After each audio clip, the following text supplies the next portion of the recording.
Welcome back to another episode of the Bearcat Basketball Podcast. Thanks, appreciate the applause.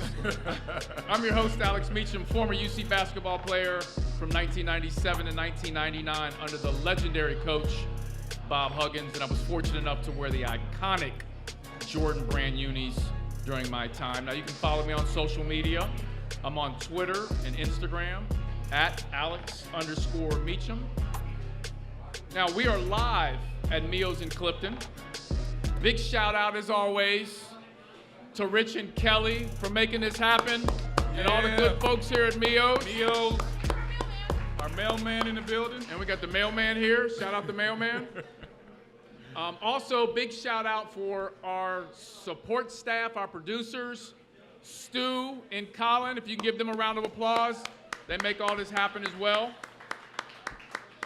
Now, we are live before every home game, usually 2 hours before every home game. Our podcast lasts for an hour. You can always come in, get some pizza, have some drinks, and then head over to the game. So far, we've had Keith Greger was our first guest. I thought Keith was great. Deontay Vaughn, fourth all-time leading scorer in Bearcat history. And one of the great walk-ons in Bearcat history, Zach Tobler, was our last guest. Now, a couple of programming notes. There will not be a podcast on November 27th before the Monmouth game, but we will be back for December 5th for the Bryant game. And I'm going to go ahead and announce our special guest for that game. Our special guest, he will be arriving on a horse, Art Long. Art Long. Now, listen, I can say that because Art and I, we talk, so he knows I'm kidding. Art Long will be our guest, so that's going to be a big one. That's going to be super exciting to see. So also, let me throw this out as well. On December 11th, UC plays Xavier. That week, we're going to do a podcast here, which will be December 9th on a Thursday. We're going to invite some Xavier Bearcat players of the past, and we're going to do a podcast, kind of a crosstown shootout podcast here. We'll send out more details on that, and you can follow Mio's on social media, on Twitter and Instagram and Facebook. That information will be there as well. Now, this segment is sponsored by the College of Arts and Sciences at the University of Cincinnati. They have a new flexible bachelor's degree that will allow you to graduate conveniently and affordably, and you won't lose any credit or have to start over. And also, the Bearcat Basketball Podcast is presented by the Healthcare Management Group. Shout out to everyone at HCMG. Now, what people are here to hear, I'm excited to welcome in this Bearcat legend. Bearcat legend. He played for the Bearcats from 1991 to 1993 for Bob Huggins. Played in the Final Four and Elite Eight. Spent 11 seasons in the NBA. Let's welcome in number 44, Corie Blunt. Yeah. Now, for those out there that don't know, Corie Blunt, of all the people I've interviewed, of all the former Bearcat players, this man has had one of the most amazing lives. And we're going to hear some great stories here. Now, you're 52, right? Yep. 52. You've had a great life, Corie. Man, I'll take that. I'll receive that. You got a lot more life to live and a lot more stories to tell. Let's talk a little bit about your Bearcat career just a little bit, the Bearcat family. What former players maybe that you played with, or just guys that have played for the Bearcats, do you still talk to and keep in touch with? Well, first I just want to thank Mio's for allowing this podcast to take place, and got to give you a shout out too, man. You're doing a phenomenal job. I'm definitely a fan of the podcast. Thank you. You guys definitely keep up the good work, and I'm really appreciative to even have the opportunity to come speak to some fans. One thing I do have to say is when he mentioned Xavier, you guys didn't say a damn thing, so I know I'm home. So for that to happen, it's all love. But that's right. Honestly, I keep in contact with a lot of players, man, from my era with Nick Van Exel, Eric Martin, Terrence Gibson, Herb Jones, to mixed era with Deontay, all kind of, Hugs called me the grandfather of the program because so many former guys, Tony Bobbitt, D'Antonio Wingfield, Art Long, all those guys are still like family to me, and we all communicate. And I truly believe that that's true, the grandfather of the program. A lot of people, former players, gravitate to you. Why do you think that is? Well, probably because I was on one of the most successful teams to come through Cincinnati in a long time, and being able to be one of the first round picks for the university since the 70s, wow. Being drafted as a 25th pick in the first round by the Bulls.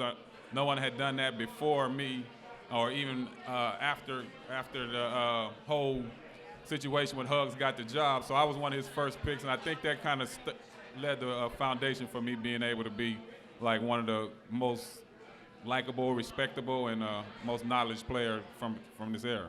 For sure. And, I was recently listening to a Kevin Hart interview, and he said that one of the problems with a lot of people that have been successful, and that is they're scared to share knowledge of success with other people. Oh.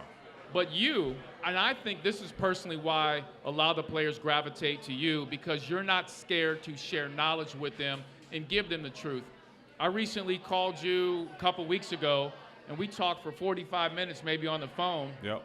And you were dropping nuggets on me and giving me advice. Yeah. And that's priceless. And it's priceless for, a lot of these guys who have played, that are looking for mentorship. And I think you've been that. Well, like you said earlier, I'm an old man now, so most old men drop knowledge if they can, and if it's received also. And I just, I'm a Bearcat to the fullest, man. I love Cincinnati. I love being around the program and being engaged with the community. So whenever I can help, man, and especially if it's doing something to encourage, these new Bearcats to achieve and succeed, man, I'm all for that. Yeah, absolutely. If we can give a shout out, I talked about what former players do you still, talk to. If everybody, all the Bearcat fans, we have another Bearcat great in here. If we can all give him a big round of applause. If he could stand up. Terrence Gibson, a.k.a. T-Rat. That's my point guard. That's Hugs' first recruit. Yeah, T-Rat Gibson in the building. Corie, could you say a couple words about T-Rat? Oh, my God. Where can I start?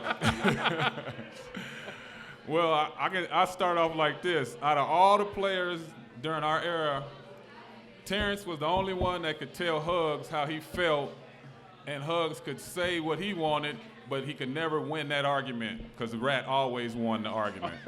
Always I don't won. think no other player can even continue to say that. Rat won every argument against Hugs. Like, Hugs wanted to kick him out, and Terrence would say, I ain't going nowhere. This is my team. And they go back and forth, and then Terrence will still be in practice till we end. So everybody else, once he said get the hell out, we was out of there. That's good stuff. So let me ask you this, and I like asking former players this. What made you want to be a Bearcat? Oh, man. Because you were recruited by a lot of schools. Yeah, I think the thing that really was the deciding factor for me is because Eric and Terry, man, honestly, I was the National Junior College Player of the Year. I just won the national championship back-to-back. I was the National Junior College Player of the Year, so I had other options, but Eric and Terry, and I can't remember if it was Eric or Terry, said, man, could you imagine what we'd do if we all go to the same school? Mm-hmm. And we were sitting around just pondering and talking trash to each other, and it just hit like that. Like, man, well, what school is recruiting all of us? And I think Eric said, well, I got an offer from Cincinnati. And Terry said, I got an offer from Cincinnati. And I was like, well, where's Cincinnati at? Right. Only thing I knew about Cincinnati was WKRP, man. I didn't know nothing about the basketball program. I used to love me some WKRP. So when he said that, I was like, well, man, I know it's a show that I like out there. Yeah, so yeah. I ended up running into Coach Mo when he was visiting Eric to recruit him. And Mo said, well, we really wanted to try to get you, but you verbally committed to go to UNLV. I had verbally committed to go to UNLV. So after talking to Mo, I told him I'd take the trip, came out here, took the recruiting trip. Me and Terry came at the same time. Met Jeff Ruby, who laid it out for us, really showed us a good time. And then once I met the guys here and got a good feel for the city, me and Terry was like, man, this could be home for us. And I said, man, if you commit and Eric commit, I'm in. So we just made a pact, like we were all gonna go to the same school. And I think you guys really shifted the recruiting for the Bearcats, because you've got 3 guys coming from the complete opposite side of the map. That didn't happen very much. Yeah, a lot of people from California thought Hugs cheated. Like, they thought we got this big bag of money and all that, and was trying to investigate everything, but it wasn't nowhere, nothing like that. We just, at the last minute, we all decided to commit to the university, and a lot of my friends and other players that I played against was like, man, I know y'all got a bag. I know y'all, man, we didn't get a dime. Right. Matter of fact, we drove here in the Plymouth Sundance to let you know how much we got to come to the University of Cincinnati. So right. We just made that commitment, thought it'd be a good feel. And, you know, my grandmother wanted me to go to school. She told me to get as far away from California as you possibly can. So this was the one that yeah, you about did that. Yeah. We're live at Mio's in Clifton with my guest, Bearcat legend, Corie Blunt. Now, Corie, if you talk to a lot of the players that played for Bob Huggins, there's a tremendous amount of love for him. And I have a lot of Bearcat fans ask me, and I want you to answer this question because I have an answer for them, but what is it about Bob Huggins that makes him different? Former players that play for him now, they absolutely love him. And he's intense, he's hard on folks, but what it is about Bob Huggins that makes him different? Man, how can I answer that within a 30-minute segment? You know, Hugs was definitely something that you had to get used to. I mean, an acquired taste. Honestly, yeah. I mean, when I first came, man, if they would have had a transfer portal when I got here, I was gonna say I'd be the first one, but Eric would beat me to it. Eric Martin would have been first, and I would have been right behind him because the intensity was just on a whole nother level. I came from a coach that the worst thing he said was Jesus criminy. You know, in junior college, that's all my coach would tell. Jesus criminy, Corie. Jesus criminy, Eric. Once we got here, it was a whole level, a higher pay grade of language that we weren't used to, and it was hard for me to accept. Honestly, it was difficult.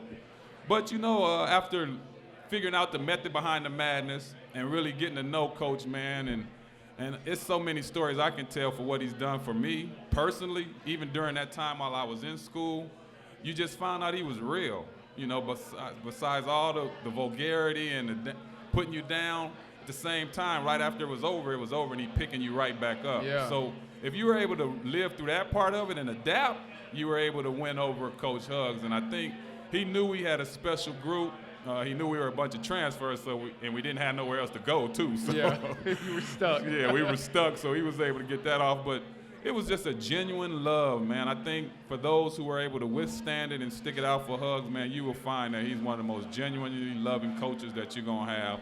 He's going to push you to the highest level. Like, I remember one day he said, man, I'm like the Marine Corps. I'm looking for a few good men. Yeah. Everybody can't be a Bearcat. Yep. And at that time, I was already a Bearcat when he said that, so I knew exactly what he meant. But that was it, man. It was just a genuine love and respect. And I don't think every coach can pull that off. No, I agree. Yeah, I agree. But he has that rare gift. You know, the thing that really amazes me about him is when I found out he was a Rhodes Scholar. Yeah. High-level academic, his whole life.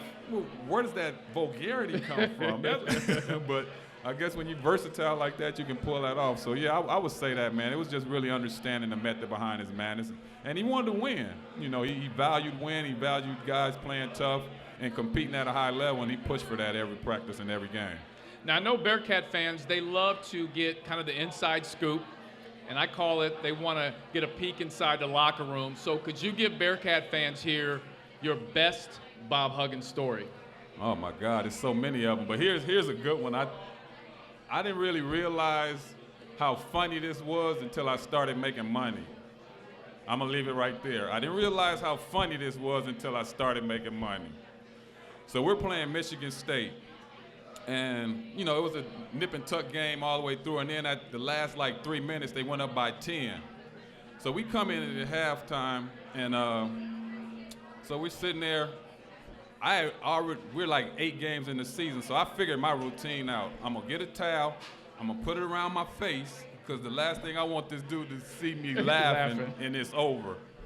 So I put the towel around my face, and he comes in, and he's going off. And I just remember I'm growing up from California, and I always used to look, man, he had this Rolex with diamonds in it. I think he had got it from some award or something they had gave me, and they gave him this diamond Rolex. And he's going off, and he takes his watch off and smashes it against the wall. Boom! And I just remember the little diamonds flying everywhere, right? So when I saw that, I licked my fingers and started picking, Terrence will tell you, I started picking them little diamonds up like, man, he mad, but I know these things gotta be worth something. So that was one, man. I put them little diamonds in, and he like, what are you doing? Are you the main reason? I'm like, all right, but I got these diamonds in there threw against this wall. So that was one. And then the second time, we're playing Miami of Ohio. And it was the same scenario he had already warned us about, the atmosphere up there. Really, it's a rivalry, but it ain't really promoted as a rivalry. So he's telling us how tough this game gonna be for us. So we come out, Nick hitting shots, I'm scoring, we killing them at first, and then they make a run. So at halftime, he come in and does his usual ramp, and then, I told you guys, nobody is ready to play. I want every one of you guys to know you're getting your ass kicked by a bunch of white guys with circle driveways. And I'm like, what is it? What's a circle driveway? Like, I had no clue what a circle driveway. So now I'm playing, it hit, I'm serious, that was the exact comment. You guys are getting your ass kicked by a bunch of guys with circle driveways. So I'm playing for the Bulls now, and I'm driving, I'm driving up and I'm seeing these houses with the little circle driveways. I'm like, oh, okay. 3 years later, I finally understood that comment, like, oh, these people with money we was getting our hands to. So that was some of the cliche things that Hugs would tell us, man, that was a little above our pay grade, but eventually we got it, man. Now let's segue. I do, before we jump into talking about Wes Miller and this current basketball team, I do want to talk about your NBA career. You just mentioned when you were playing with the Bulls. Yeah. Now, what most people out here don't know, you've had an amazing life. Like I said, you've played with some of the greats. And in my eyes, the greatest of all time, Michael Jordan. Can you talk a little bit about your Bulls experience and playing with Michael Jordan? It was kind of a odd situation how you ended up playing with Jordan. Yeah, to piggyback into that story, I'm from California, so my idol was Magic Johnson. Yep. Nick was from Wisconsin, Kenosha, and that's like 2 hours from Chicago. So it'd be endless nights where me and Nick would be arguing about who's the best player, Magic Johnson or Michael Jordan. So of course I knew who Mike was, and I was a big fan, but I would never tell Nick, like, man, that's the best player ever, because I'm telling him Magic Johnson is the best player ever. So I ended up getting drafted by the Bulls, and he ended up getting drafted by the Lakers. Right. So I'm telling him, like, well, I'm getting ready to play with your idol. Yeah. And I'm going to dunk on his ass when I get a chance, just talking trash. So one day, for everybody who don't know how it goes, once you sign your contract, they fly you in, you sign your contract. I met with Jerry. He gave me two things. He gave me a signing bonus check, and he gave me a keypad. And this keypad was the card that would allow me to get in the gym whenever I wanted to. It was like they had just built the Berto Center, so it was a new facility with endless access to it. I can go in there at 3 in the morning if I want to go shoot. So I'm excited, a young rook. So one night, I don't remember what happened, but I went in there just to go shoot, like about 1:30 in the morning, just left my apartment and went in there. I'm in the gym shooting, and all of a sudden the lights come on. I'm like, dang, who else here this late? So I look to the right, he come in, and it's Mike. I'm like, oh, snap, how am I gonna handle this, you know what I'm saying? So he walks in and he says, what's going on, young fella? Man, welcome to the Bulls. I heard a lot of good things about you. I'm like, man, I appreciate it. I'm excited, ready to work hard.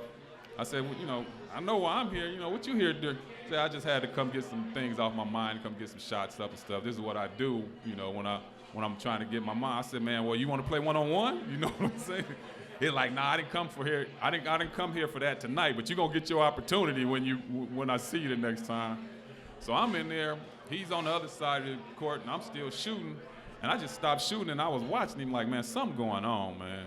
Like, he wasn't too vocal about it, but I knew something was going on. So I sat there and watched him for a minute, and I went over there and like, man, you sure you don't want me to rebound, or you don't want to play one-on-one before I leave? He's like, no, I'm good. So that was the first time I had met Mike that night. Well, 3 weeks go by, he announces he's retiring.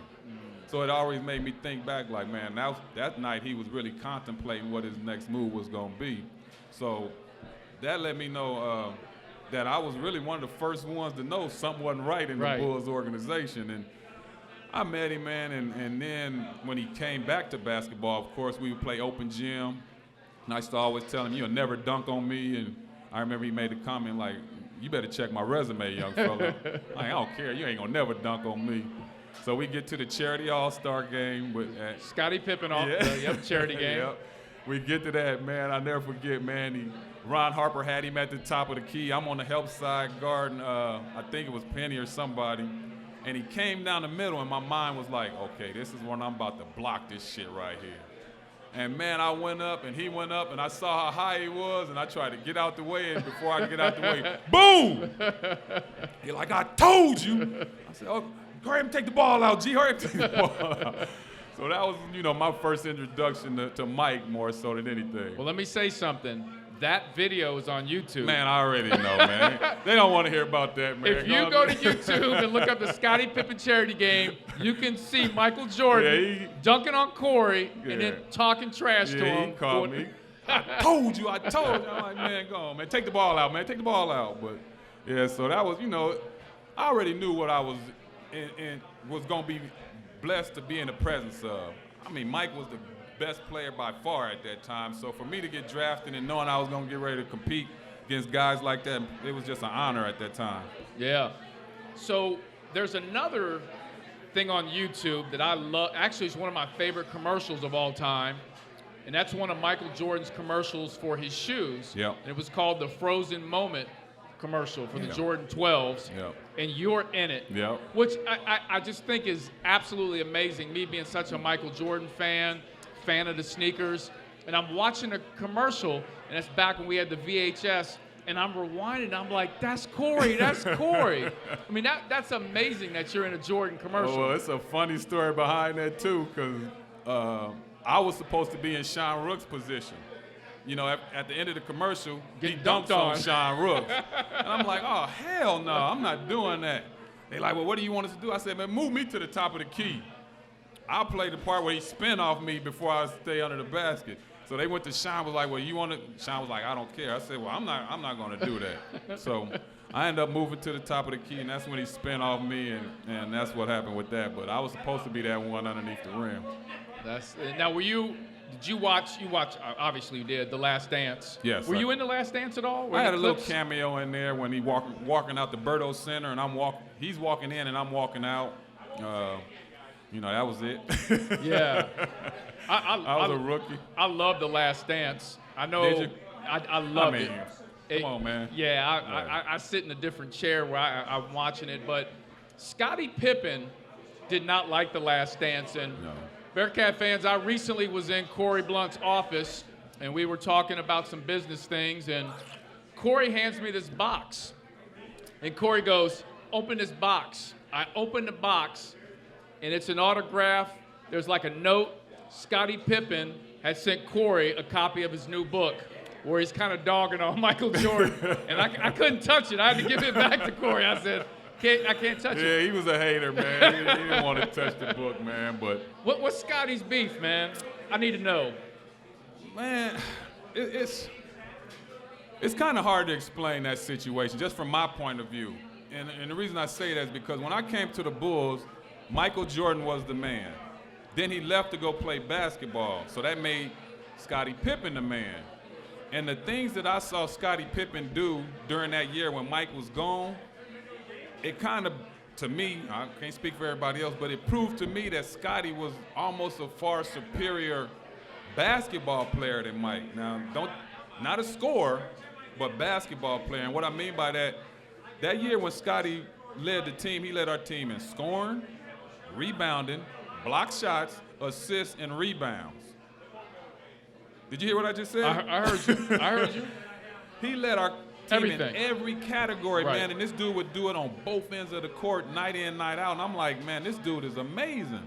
Unfortunately, we just didn't go as far as Mike went when he was there, so I think in Pip's mind, he never wanted to be received as a Batman. Like, no high caliber player want to be the second fiddle to nobody, you know. So by them, the media and people perceiving him as Batman, he didn't really want to accept that, because he knew in his mind, like, man, I know if you look at my statistics while I'm in control, it's far more superior than what Mike is.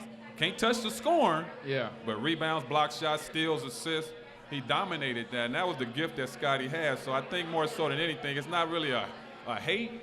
It's just like I feel I deserve my respect on the same level as Mike. And I can understand that. Yeah. And this younger generation, each generation will have their own guy. You know, Yeah. Before Jordan, of course, there was Oscar Robertson. Our producer, Stu Holt, will argue with me every single day. His guy's Kobe. No doubt. His guy is Kobe Bryant. You were fortunate enough to play with Kobe Bryant. Yep.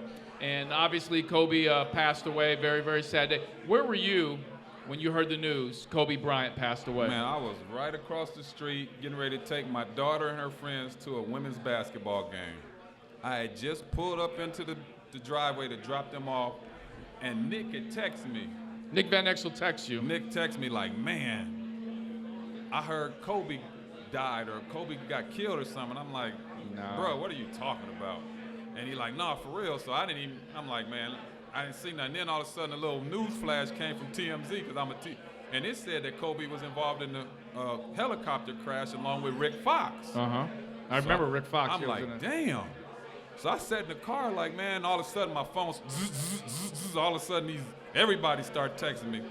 So I sat in the car and I'm like, man, let me find out what's going on. And then it was a reality, you know. Then it was known that Kobe was in that helicopter. So I was just like, I was blown away, dog. Like, I really I didn't even go into the game till halftime, because I was sitting here trying to rationalize really what these people are saying. Like, man, is Kobe dead? Yeah. Or is he, you know? And then that's when they came later and said his daughter was on the plane with him. So I'm just like, oh my God, you know what I mean? So I sat there and contemplated that, but it was just a sad situation, man.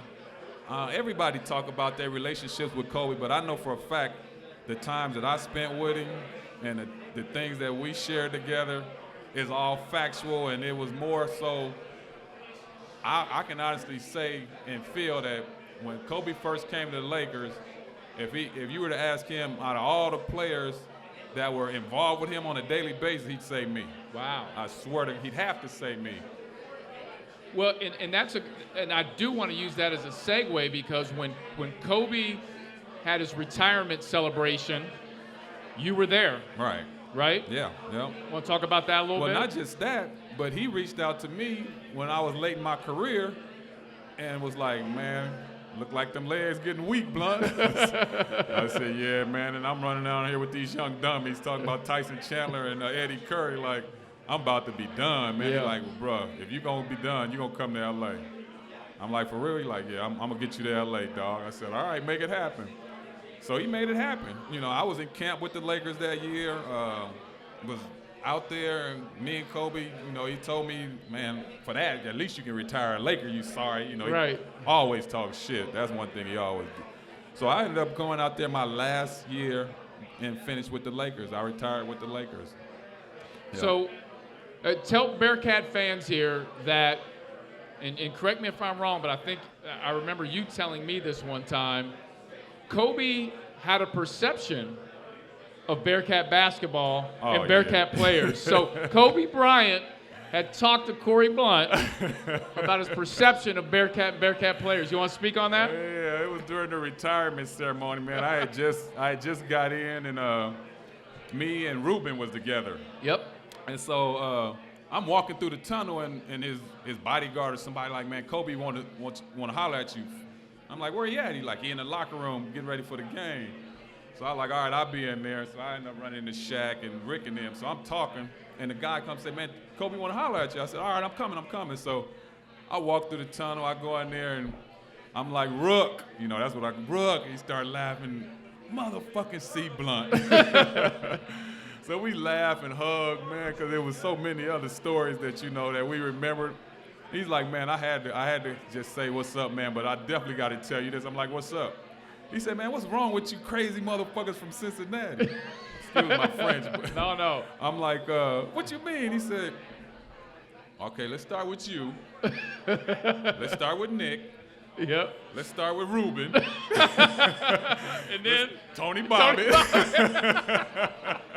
Antonio Wingfield. So we in tears, like we both laughing every time he calls somebody's name. And I said, man, okay, you say that, but at the end of that is one thing we all got in common. He was like, what's that? I said, we play hard than a motherfucker, right? Absolutely. Like, oh, no doubt. So we laughed about that, man, and I said, I remember I'm saying, man, what you gonna do tonight? He said, I'm gonna finish well. So I go in the back, it's me, Gary Payton, Eldon Campbell, Cedric Sabalas, a bunch of former players back there. And we were sitting at, it was a table, something like this. And Gary Payton made the comment like, I got $50, he scored 30 tonight. And I'm like, well, shoot, I think he's gonna score 25. I got 50, he scored 25. Then Eldon said, I got 30, everybody start putting in the pot. And so Gary said, well, okay, whoever get the closest, they win the pot. Nobody said 60. I promise you nobody said 60. And I don't remember who won the pot.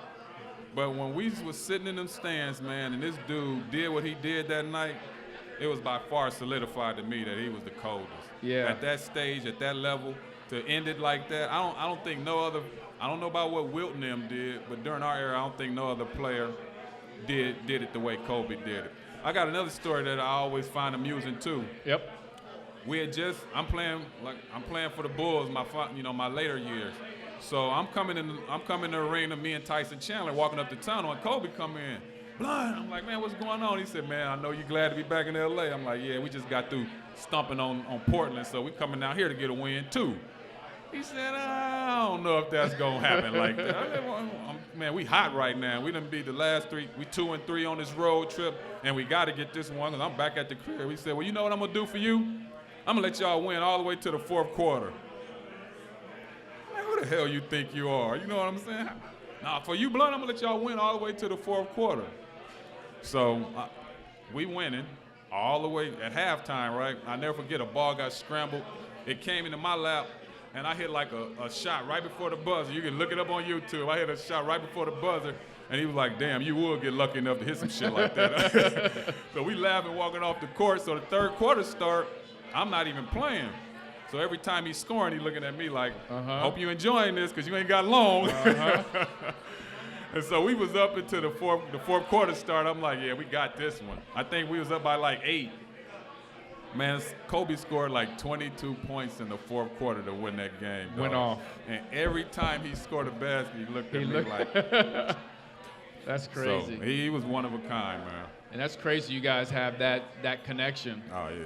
We are live at Mio's with former Bearcat great Corie Blunt. And when we finish our podcast, when we get towards the end, we do have some giveaways. I have several giveaways when we get towards the end of the podcast. Now, Corie, I want to jump into and start talking about this season's Bearcat basketball team. I want to talk about Wes Miller. So a lot of Bearcat fans, when they were going through the hiring process after Coach Brandon was let go, there was a lot of talks that Eric Martin potentially could get the job. Yep. And a lot of the former players were pushing for Eric Martin, myself, you, and many others. Eric did not get the job, as we know. Yep. And there were quite a few former players that were upset about that, and you were vocal about being upset about that process. Yep. Can you talk to the Bearcat fans a little bit about what upsets you? Like, let them understand in the minds of a former player how that upsets you. Well, for me, it kind of stemmed from when Huggins got fired, to be honest, because I remember Huggins made the comment saying that, how are we going to allow someone outside our family to dictate the decisions in our future with this program? Mm-hmm. And Nancy had just really got there, you know what I mean? So that always resonated with me, like, man, as a Bearcat and what Huggins had kind of created, this was a family atmosphere. Like, man, former players was coming, you know, back then, everybody was coming back. Pro players, guys from overseas. So this was considered a family atmosphere. And so once he made that comment, it always stayed with me. And then, so now we got an opportunity where we got 2 former players that are in the coaching upper echelon of coaching. You know, Nick coached at Texas was it Texas Southern? Texas Southern. And so he had the college experience. Then he coached in the NBA. So I'm like, okay, that checks Nick off for the opportunity. But the only thing about Nick, he didn't have his degree, so I knew that was going to be an issue. So I said, well, what about Eric? Checked off everything. Been in coaching for the last 15 years, high-level program, under a Hall of Fame coach. Definitely a Bearcat, yeah. You know, so it's like almost an opportunity for us to hire inside our family. And not just on that strength, he had also committed to donating money to the program. Nick Van Exel donated money to the program. So I'm like, well, who else would be better fit to bring a level of excitement, bring a newness where the fans can be excited about. You know, I'd already had visions of the advertising and everything, so I'm like, oh, this would be a good fit for not just me, but for everybody in Cincinnati. So that was more so from my perspective. I thought that it would just be a good feel and a fresh new look and identity to say, man, we are returning back to the roots. You know, the one thing that you all take pride at is once you get your degree from the University of Cincinnati, you are considered a Bearcat. So I'm thinking that the program, this is an opportunity for them to prove that.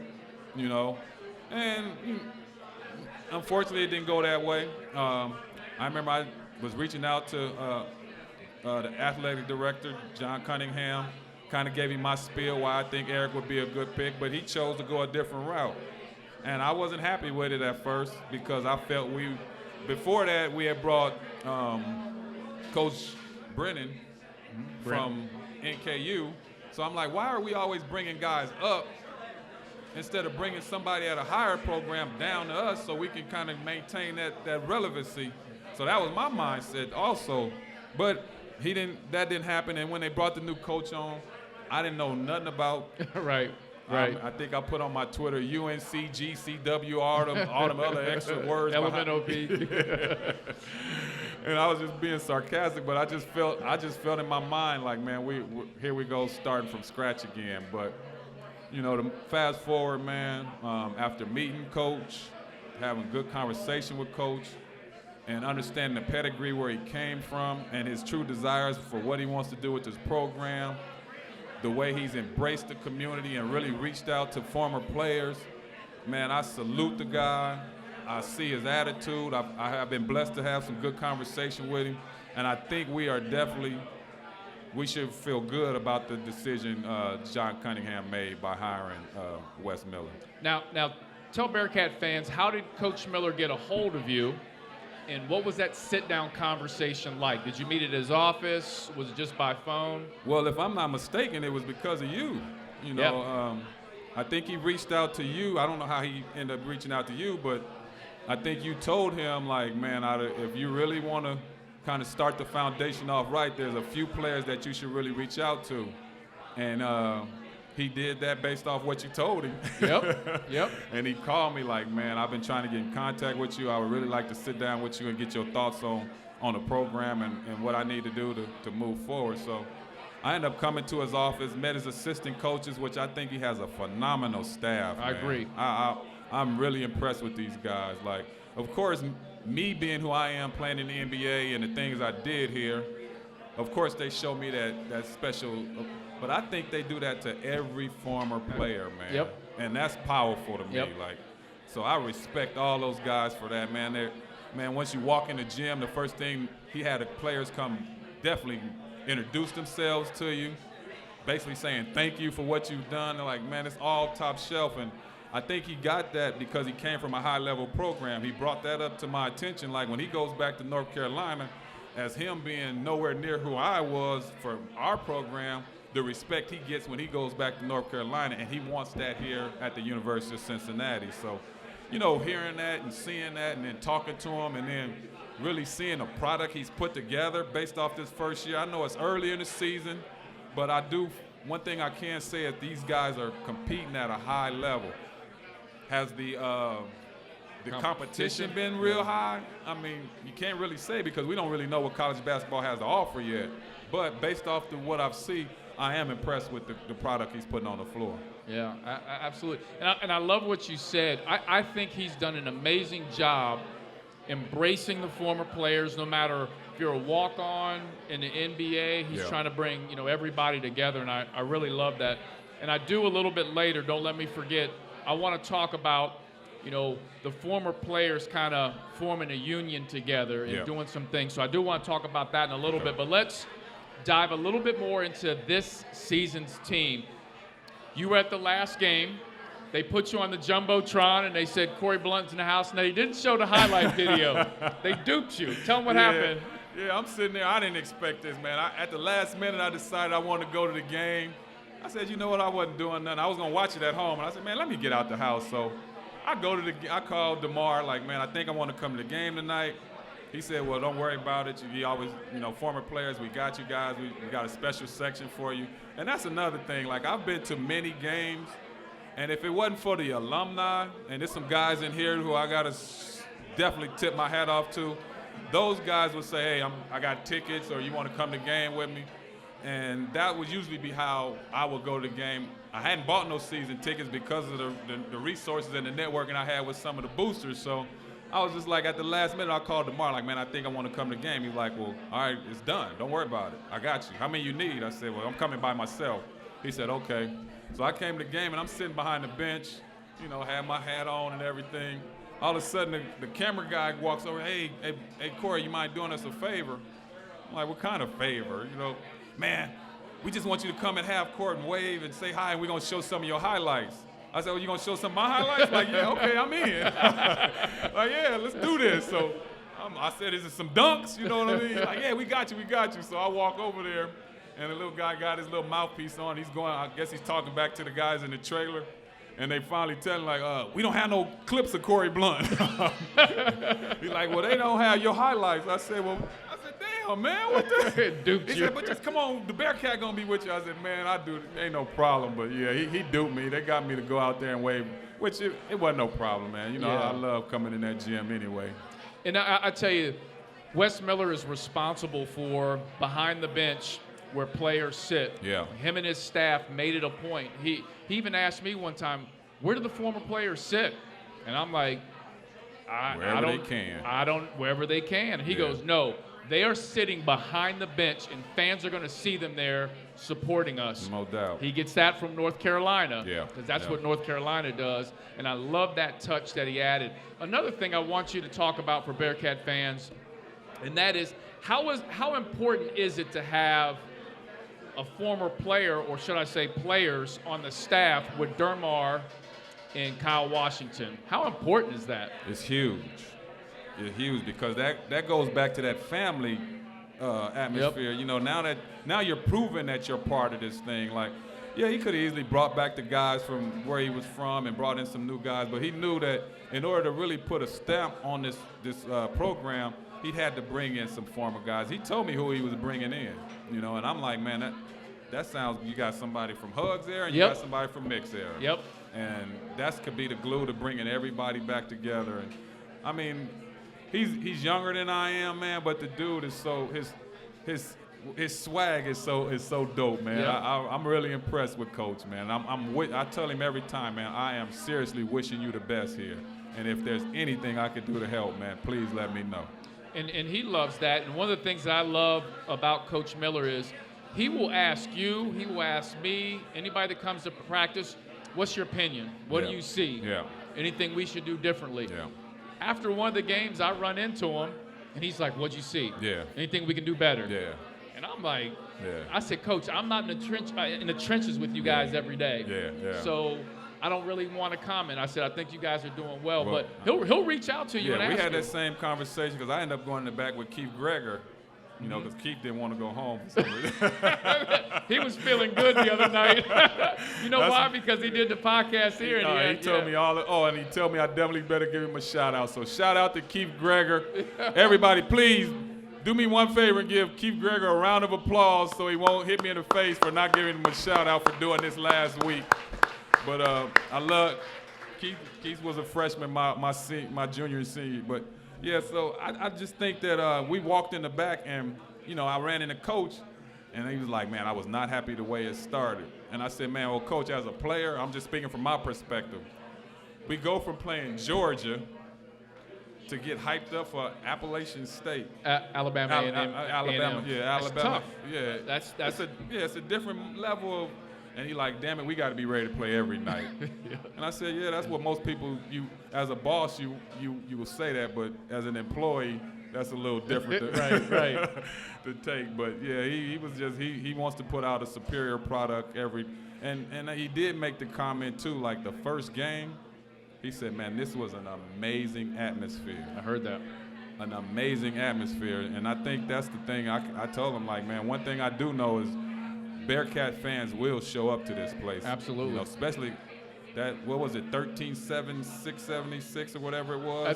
At the old place, 13,176. I told him that's all I was accustomed to was sellouts every night. So if you get it going, we'll be in this building. So I think he respects that. So what's your impression of this year's basketball team, what you've watched so far? Man, I think he's done a good job so far of bringing in bigs that are willing to know their roles, compete at a high level, and also know how to go after the ball. And what I mean by that, the games that I saw, they really tried to rebound the basketball.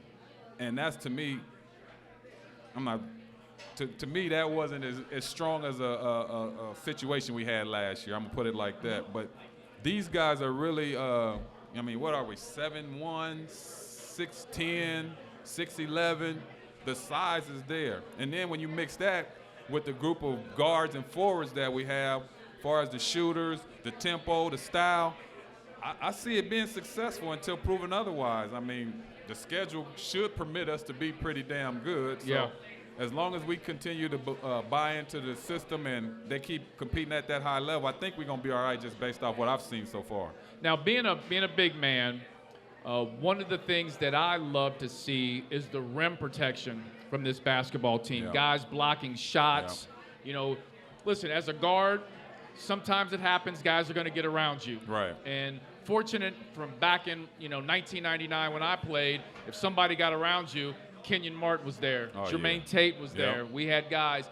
How important is the rim protection, and what have you seen thus far with that? The thing that Alabama did to me was they brought their small forwards in to, I don't remember the kid's name, but he had a wicked right jump hook, and he was killing them with that. He was. So the bigs were out on the wing, and I think that was by design. But the games before that, when I was watching them, their bigs blocked shots and really went out their way to affect shots also. As a big man, you're not going to always block it. But the fact that you know that you had an impact on that shot going in based on being there, having a good presence there, is just as good as a blocked shot. And from what I've seen so far, those guys are active and really putting forth that effort. Yeah, absolutely. So I do want to talk about a couple guys on the roster. Before the podcast, you and I were talking a little bit. What have you seen thus far in terms of players that you really like, not only this year, but their future potential?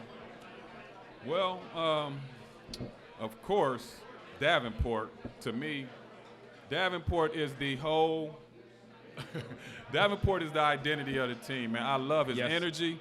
I love his effort. I love his competitiveness. I've been watching this kid for the last 4 or 5 years, and he's a winner, and he competes at a high level. Respect to his passing of his father, which I had a chance to know his dad from interaction with him, and rest in peace for him. But I just think Jeremiah Davenport is really going to be the glue and the leader of this team, just off of effort and energy and his ability to score the ball. Great. But there's, we talked about, what's the kid's name? Jared Hensley. I like him, man. I do too. And I think I found that likeness when I went to the little preseason jamboree or whatever. And they had a dunk contest. And I'm like, man, you need to do this, do this. He's like, all right, I got you. And I saw the athleticism, and I saw his ability to really move pretty good. So I'm like, man, to me, that reminds me of me. I was a big man that could actually move laterally and get up and down the court. He's young, so I'm thinking if he gets the chance to develop right toolage, he has the potential to be a solid 15-9 guy, in this system. And I really believe that with him. There's other guys. Of course, DeJulius, I've followed him ever since he came from Michigan State. He's definitely one of the key guys for us. Well, why don't you speak about David DeJulius? And this game in 2021, guard play is so very important. Right. You know, keeping our turnovers limited. I remember Hugs used to always say this: if we are under 10 turnovers, we win every game. No so doubt. moving forward, I always watch basketball and I look to see where our turnovers are. And when our turnovers are low, we're winning the basketball game. And the ball's in David DeJulius' hands as well as Micah Adams-Woods. But talk a little bit about David and his guard play thus far. David is, to me, out of all the players, he's probably the most experienced player. I can say that, just playing on that high level because he came from Michigan, and then him being able to play for Brennan, last year. So I think this is a good opportunity for him to really show his full capabilities of what he can do, definitely scoring-wise, but just being that team leader also. I'm sitting on the behind the bench, and I'm seeing these guys are really relying on his leadership. So he's a critical, vital part of us being able to sustain a winning season this year. And I think Coach kind of put that on him based off who he is, and he has the ability to do it. I mean, it's just being able to really focus on and knowing that that's his role. I can't speak on if he's accepted that or not, but based off the times I've seen him, I think he's really ready for that opportunity. And I'm a fan. I really like his game. I like his competitiveness and what he brings to the table. Now we're playing Presbyterian tonight. What are your expectations going to the game? What do you want to see from the tip to the buzzer from this Bearcat basketball team? I'm a player first. So it's like last game. Me and Melvin Levitt was sitting behind the bench, and at halftime, you knew it was a close game, and I'm like, bruh, we're going to open this thing up in the second half.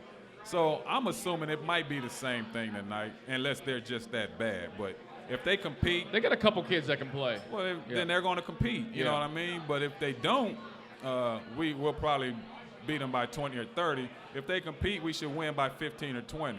So I perceive that being the case. We should easily score 80 to 90 points tonight. And I'm just basing that. I haven't seen this team, but just based on the levels of basketball, we should at least score 80 to 90. What we scored last game, 80 something? I think 80 something points. So we should definitely be able to repeat that. 89 points, 89 to 66. Yeah, so we should definitely. I don't know. I remember back in the day. When we used to score 100 points, they used to give. We used to give you get tacos like a free pizza or something. Yeah. We might have to bring that back. I forgot about that. Yeah. That's funny. I do remember that. It would be like on the ticket, the back of the ticket. So give us all a prediction tonight. Corie Blunt, how many points do you think we win by tonight? I say we win by 24. 24. I like that. My prediction is because of the last game, Alabama A&M, I think the coaching staff has a focus on these guys to start off a little better and increase that lead. I'm going to go with 26. 20. Big difference. I'm going to say 20. You had me worried for a second. I was going to say like 40. Yeah. I thought my prediction was going to be way off. No. Yeah. So a couple things I want to dive into before we finish up here is you and I have had this conversation on several occasions. I know Bearcat fans love when former players come back. They love when former players are engaged. We have talked about kind of forming some sort of union and bringing former players together where we do more things as a unit, things in the community, things business-wise, working the networking system. Yeah, definitely. I think that's vital because we have so many former Bearcat basketball players still living in the city of Cincinnati. Doing great things. Doing good things, man, and working with reputable companies as well. So I don't know why it's like that, but we haven't been able to promote that for some reason.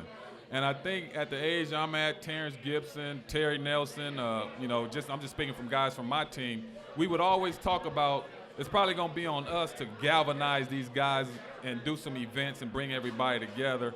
And we talked about it a lot, but we've never put forth the final product. And now talking to you and talking to other former players, I think it's time. I feel we have a coach that's willing to support us.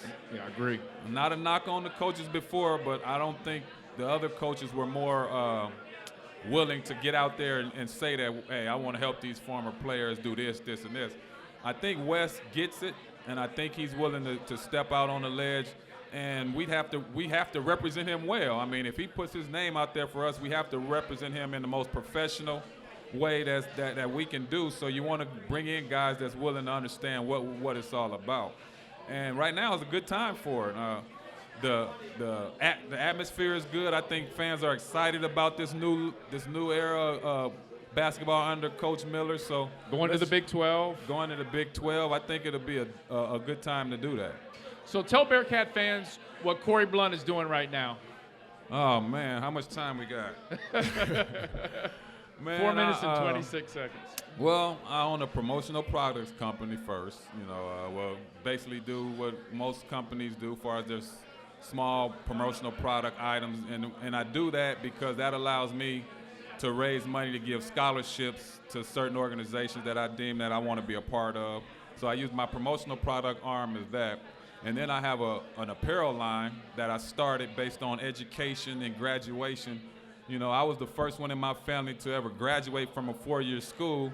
And from that, I wanted to be able to leave some kind of branding or legacy to promote that. And we finally finished my brand getting completed. It's called Graduate Apparel, where we acknowledge and inspire academic achievement. And I feel that that's so important in today's society because education has to be the key, man, and we have to keep reinforcing and showing the value of it. And that's what this brand is, the staple of this brand is all about that. And I want to do things in the community to kind of promote education and get involved with other organizations that's doing that. So that's one premise that I'm doing. I'm also, a lot of people don't know, my name is in the United States Patent Office. I got a patent, I created this thing called the V-Band. It's a visor.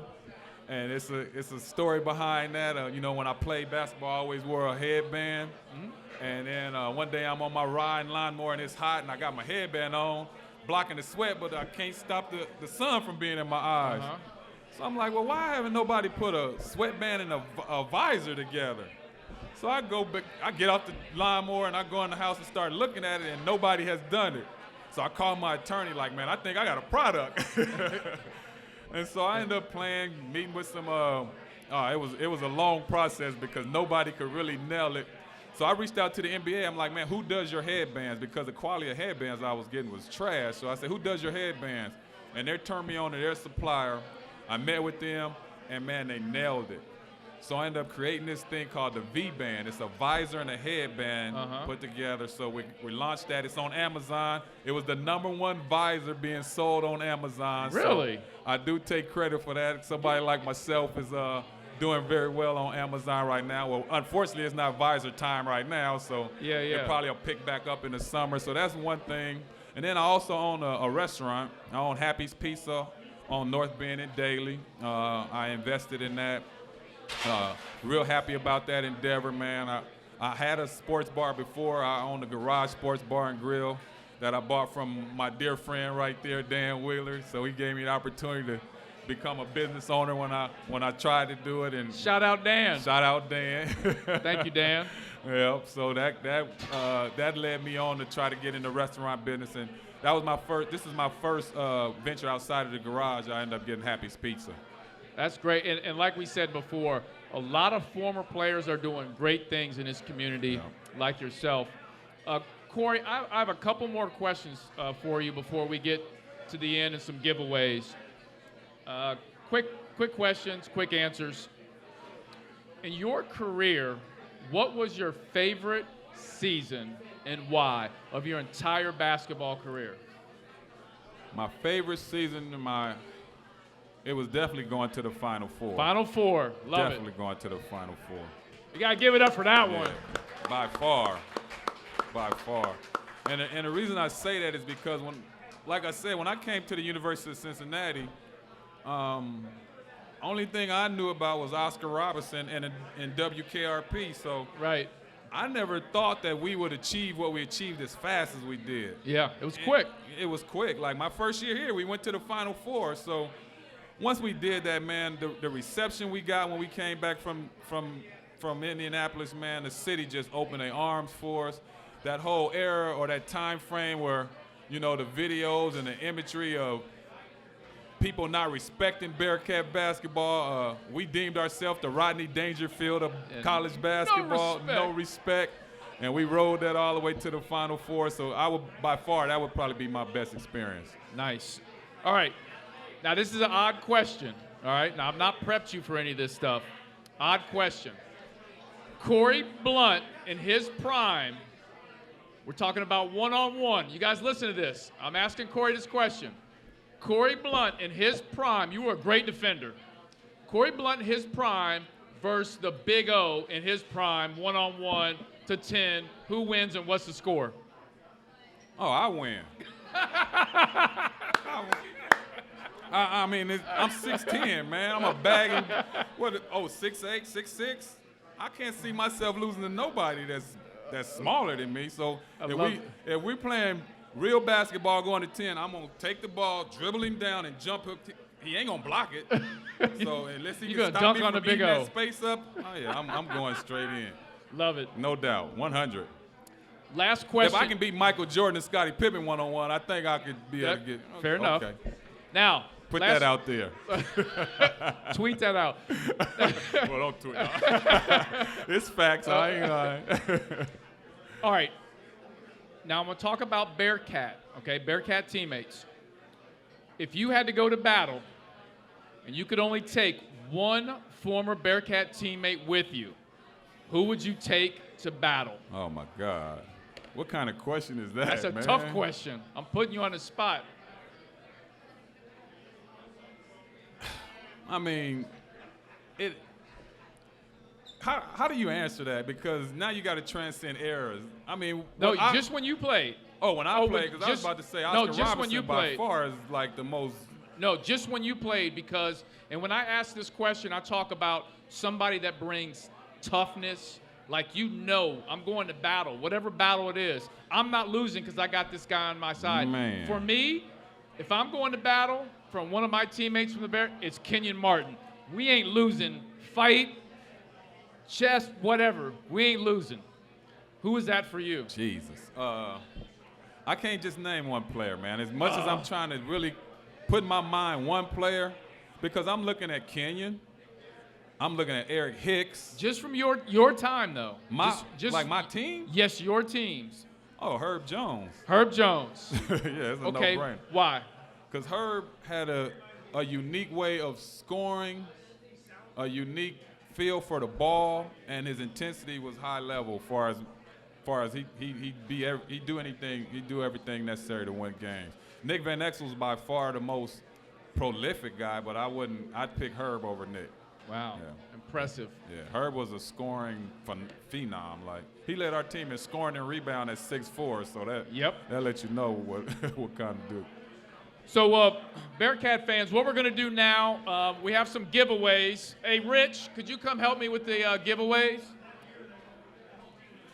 What I'm going to do is I'm going to ask some questions, and the people that get the questions right, we've got some giveaways.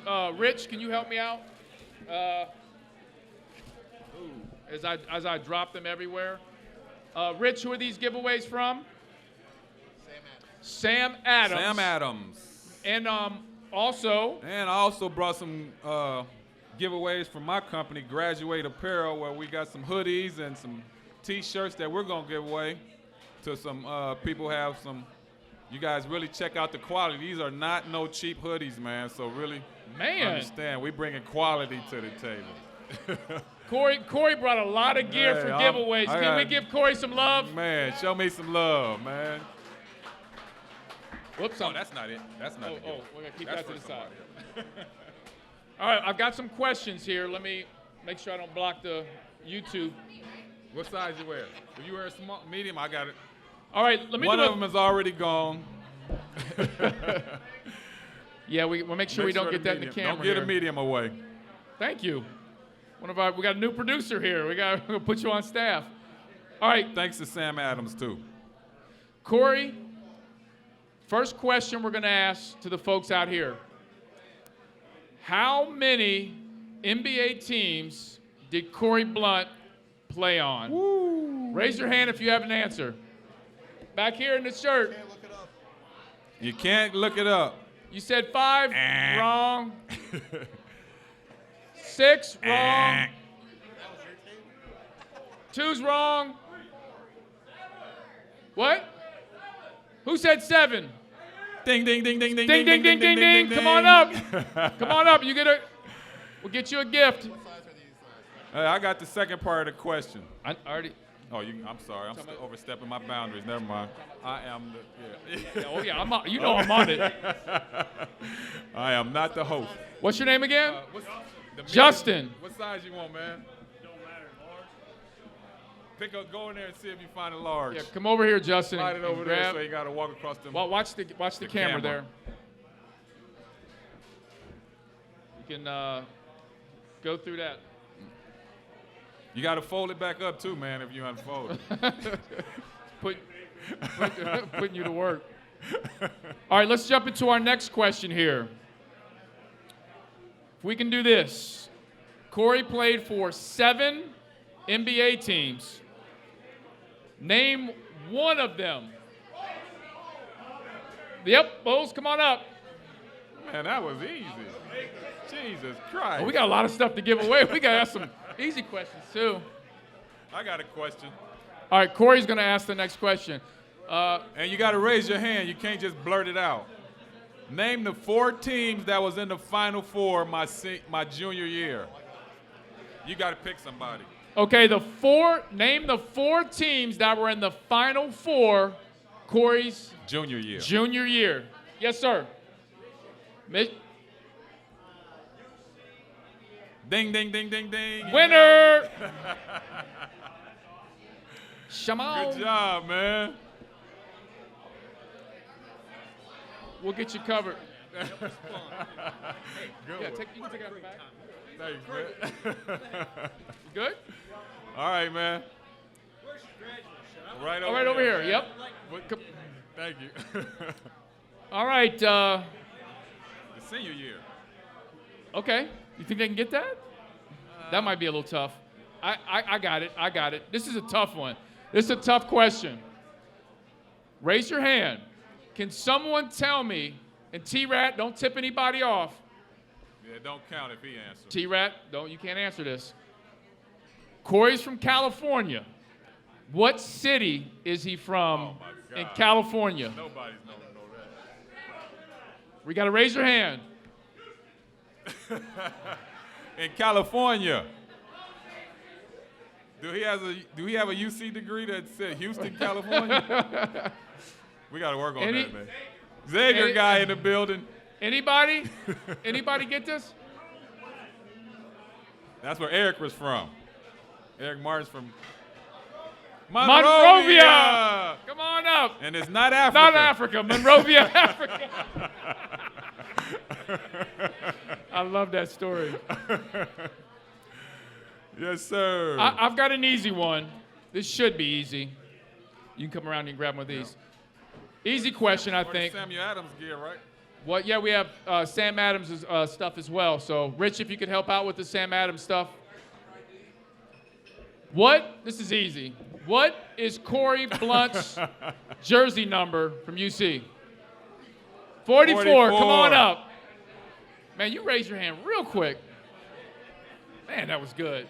He was on that. Man, it's a lot of famous 44s, too. You're the most famous, though, right? No. I wouldn't say that. That's a ladies.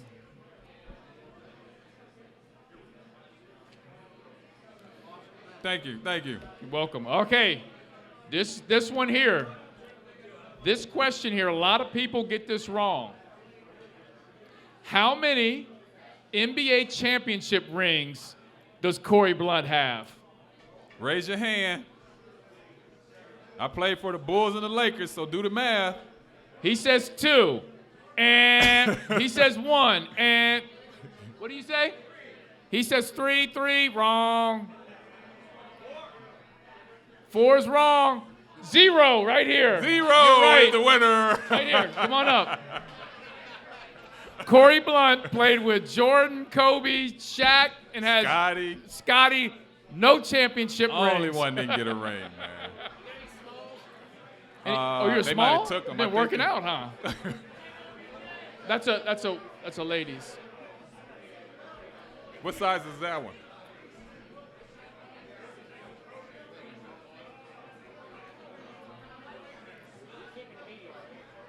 No, the medium's gone already, so I think she's good.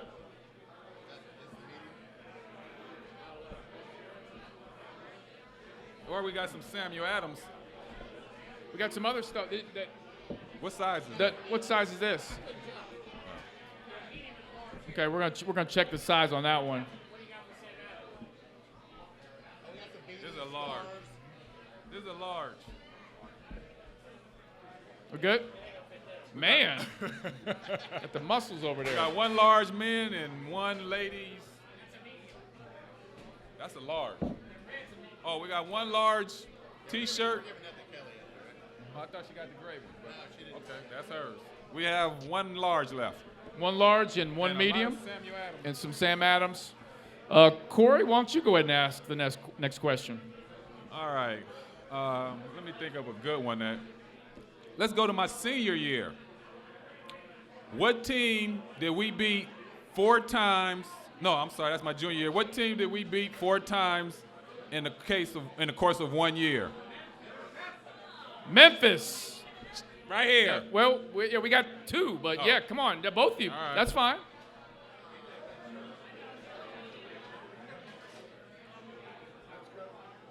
Medium. Medium and large. Thank you. Now we got some Samuel Adams stuff. We got some Sam Adams stuff over here. We're gonna give away too. Got some scarves and some beanies. It's wintertime. Some beanies. All right, this is a tough one. This is a tough one. Most people here are just gonna have to guess this one. What size shoe does Corie Blunt wear? Ooh. And it's a big shoe. What did you say, 15? He said 16. You said 16? It's a size 16. You're the winner. Man. That's pretty good. Because he wears 16. Oh. That's pretty good. We got some Sam Adams gifts over here. We'll do 2 more questions here, and we'll let everyone get on their way. Just a quick reminder, we'll be back doing our next podcast on December 5th, I believe I said. That's the Bryant game. And our special guest will be former Bearcat great Art Long. Art Long. You guys remember Art Long? Let's see. Trust me, Samuel Adams has some nice stuff up here, man. You got to ask some more questions because I'm looking at this stuff. I need to answer one of these. I think I need one of those beanies going to the game tonight. Man. Cover my bald head. Once again, we're live in Mio's in Clifton with Corie Blunt. Doing some giveaways here. Let me think of another question here. I got it. Can somebody tell me what team did the Bearcats play when Corie Blunt broke the basket? Broke the rim. Broke the rim, and they Delayed had to the game stop for the 2 game. hours. 2 hours. You see those muscles. What team were they playing? Right, you got to raise Somebody your hand. said Aiken. What you say, Houston? Nope, wasn't Houston. It was a nationally televised game, too. National televised game. What'd you say? Memphis. Yeah. That's right. There it is. Memphis, come on up. Good job. Hey, he's bald like me. We got some beanies over here for the wintertime, so if you need some beanies. Great, perfect. Like a beanie? Thank you. All right. Let's, I just got fouled, and none of my teammates came and picked me up off the ground. So the next time I said, man, I'll get that ball. I'm gonna try to tear the backboard off. Got a nice little layup from Nick and dunked and broke it. Broke it. All right, we'll do a couple more here. Okay, got a good question. I'm trying to think how to ask. After 11 years, what team did I finally retire with in the NBA? Was the last team I played for in the NBA? Last team Corie Blunt played for in the NBA. Cleveland? Nope. Who said that? He said L.A. There it is. L.A., the Lakers. You Yep. come on up and get some Sam Adams gear. That means he was paying attention because I told that story about how Kobe brought me back Brought you back last for your year. last year. Somebody listening in class. I didn't tell him I've been in your basement. Oh yeah.